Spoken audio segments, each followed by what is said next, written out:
All right, good morning everyone. Thank you for joining us this morning here. So today we are at the North Central Research Station at Lahoma, recording our field day. So just starting with the variety trials here, I am Amanda Silva, the small grains specialist at OSU. So first of all, I wanted to thank the Wheat Commission for their support with the program, Oklahoma wheat producers for their checkoff dollars and support with the program, and also the crew here at the North Central Research Station for their support and help with managing the trials. So what we have here, it's the variety trial. So because of the limited time, I'm not going to be able to cover all the varieties planted in the trial. We have about 47 varieties, including experimental lines from OSU. But due to the limited time, I'm just gonna talk about some of them. So what we have here in the first block is what we call our standard management trial. So the nitrogen fertilization rate here was estimated for 70 bushel yield goal. And here in the back, we have the same varieties which received fungicide. So if you come by the trial, take a look at the varieties, you can see the same varieties here with and without fungicide. So this trial here was planted in October 14th. And let's just get started here with the OSU varieties. So here I have Smith's Gold. So Smith's Gold, it's an OSU variety, like I said. It has an excellent yield potential and forage production. It resembles Gallagher. It has I would say equal or better yield than Gallagher, but a definitely better quality than Gallagher. It has an excellent grazability, disease resistance to Hessian fly, green bug. It's moderately tolerant to acid soils. It has a good lodging tolerance, and it does provide a few more days of grazing as compared to Gallagher. It's an early maturity, but it does provide a few more days to reach that first hollow stem as compared to Gallagher. It does better in low nitrogen environments than Gallagher, and it has a good milling and baking quality. Qualities. So it will benefit from fungicide if leaf rust and 10 spot diseases pressure is high in your environment. So let's just move on here. Here we have Spirit Rider. Spirit Rider has an excellent yield potential, has a limited grazability, so it's more like for a grain only system.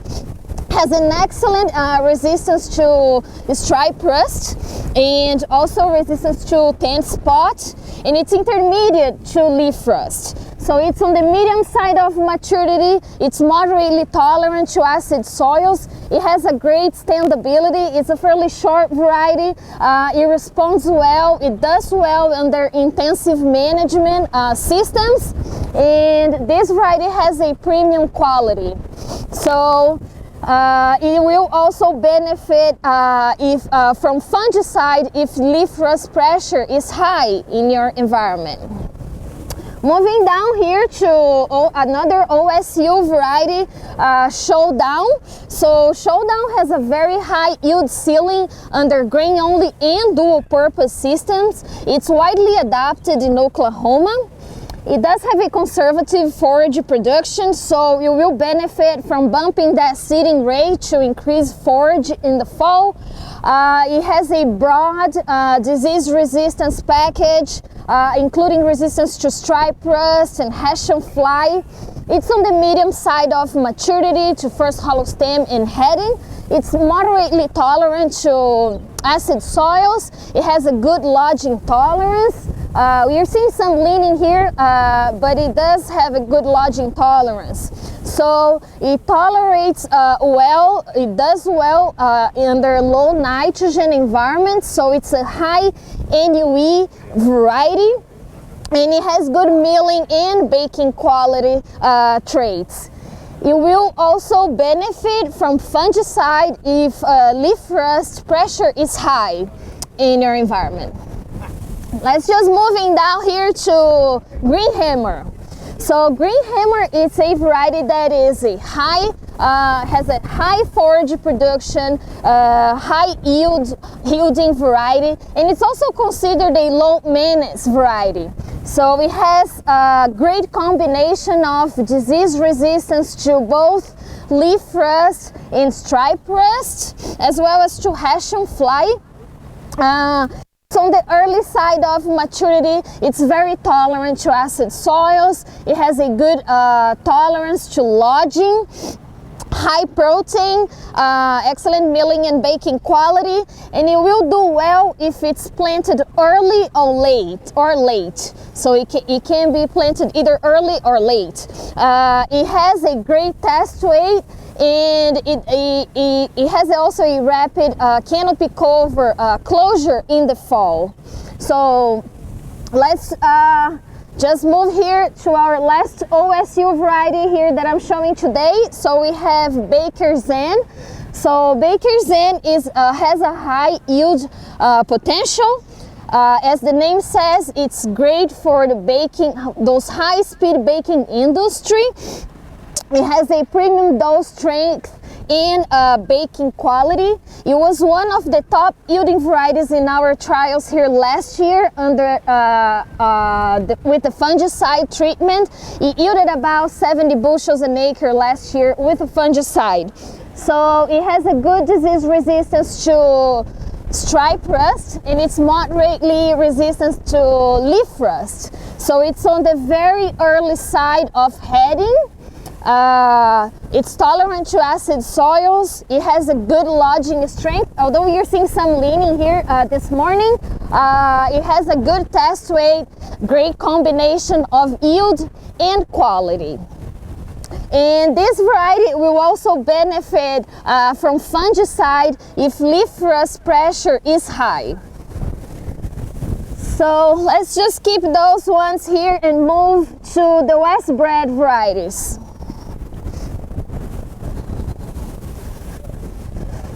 So here we have WB 4515. So it's a high yielding variety. It has a great milling and baking quality trait. So good forage production. It has a slow emergence, moderately resistant to stripe rust, good resistance to the leaf spotter diseases. That's how we call, for example, 10 spot and septoria. It's on the mid-late side of maturity. It's moderately tolerant to acid soils. It has a good lodging tolerance, very good test weight, high tillering ability. It has more like a prostrate growth, so it will cover the ground quick. It has a high protein, and it will benefit from fungicide if leaf rust pressure and powdery mildew pressure is high in your environment. So moving up here, another West bred variety. So we have WB 4699. It's a variety that has also a high yield potential. It is its second year in our trial, so we're learning about it. We'll know more about it by the end of the season.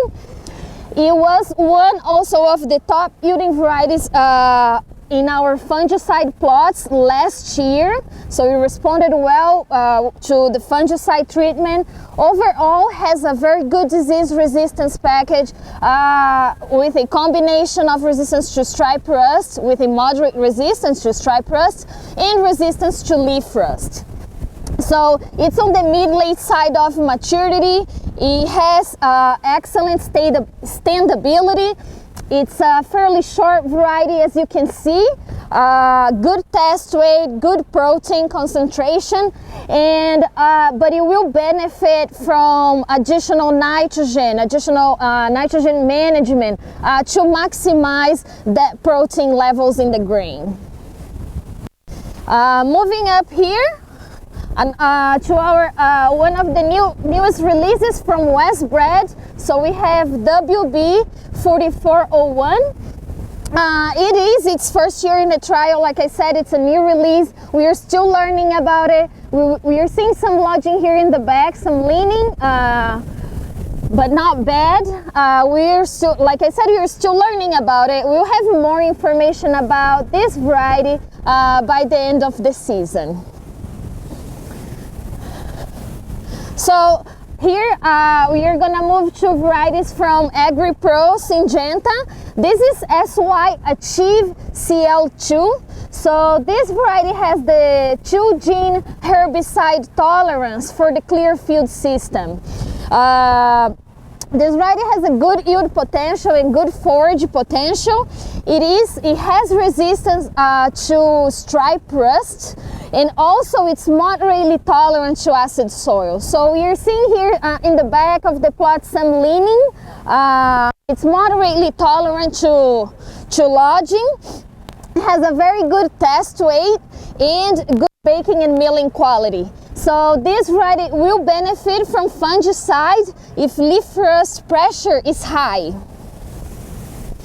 Moving down here, another variety marketed by AgriPro Syngenta. So we have Bob Doe. Bob Doe is a very high yielding variety. It was the top yielding variety under both standard management and in the fungicide trials back here in our trials last year. It has a quick start in the fall, a good disease resistance package, a good protection against leaf rust, stripe rust, and spot, and septoria, so great disease resistance package. It's on the medium side of maturity. It's tolerant to acid soils. It has a good lodging tolerance. As you can see, it's a fairly tall variety. And it can lean in high yielding environments above 80 bushels or so. We're seeing some leaning here in the back, but it's not bad. It's a fairly tall variety, like I said, and also has a good test weight, good baking quality, and also it's drought tolerant. Moving up here to one of the newest release from AgriPro Syngenta, AP Everrock. So it's its first year in our trial. We're still learning about it. We'll have more information about it by the end of the season. Here, moving to varieties from Kansas, we have Zenda. Zenda has a good yield potential. It's adapted to the northern of Oklahoma. It's considered a replacement of Everest. So it was one of the top yielding varieties here in our trial under the fungicide plots last year. So it has moderate resistance to stripe rust, leaf rust, and septoria. It is on the mid-early side of maturity, but it does give a few more days, 2-3 days later than Everest. It is tolerant to acid soils and to lodging. It's considered to have an improved quality over as compared to Everest. Here, moving down here, we have KS Silverado. So this variety was released, it's its first year in our trials. It was released last year. So it's a hard white wheat. It has a broad adaptation to the central and west of Oklahoma. It has a good forage production. It's more recommended for grain-only systems. Good disease resistance package, moderate resistance to stripe rust and leaf rust. It's on the mid-early side of maturity, very good lodging tolerance. It's a mid-short variety, and yeah. Let's just move here to the Lima grain variety. So here we have LCS Photon AX. It's one of the newest release from Lima grain. It has that 2-gene resistance for aggressor brand herbicides, good forage production, on the medium side of maturity. I don't have information about lodging. We are seeing here some lodging, some leaning of plants here in the plots. Very good test weight. It is a fairly tall variety, so it is recommended in low rainfall areas. Grain quality is good and protein is good. Here, another variety from Lima grain, T173. First year in our trial, so it's a beardless wheat, as you can see. It's marketed as a forage wheat. So we are still learning about it. We'll have more information by the end of the season, but in both of our forage trials this year, we saw it is a variety that is late to first hollow stem. Here we have varieties marketed by AgSeco, so Ag Econ, developed by K-State and marketed by AgSeco. So Ag Econ has a good yield potential, good resistance to leaf rust and stripe rust. It's on the moderately early side to maturity, good lodging tolerance, good acid soils tolerance, and also good tillering capability. Here, varieties from Plains Gold. So we have Langing.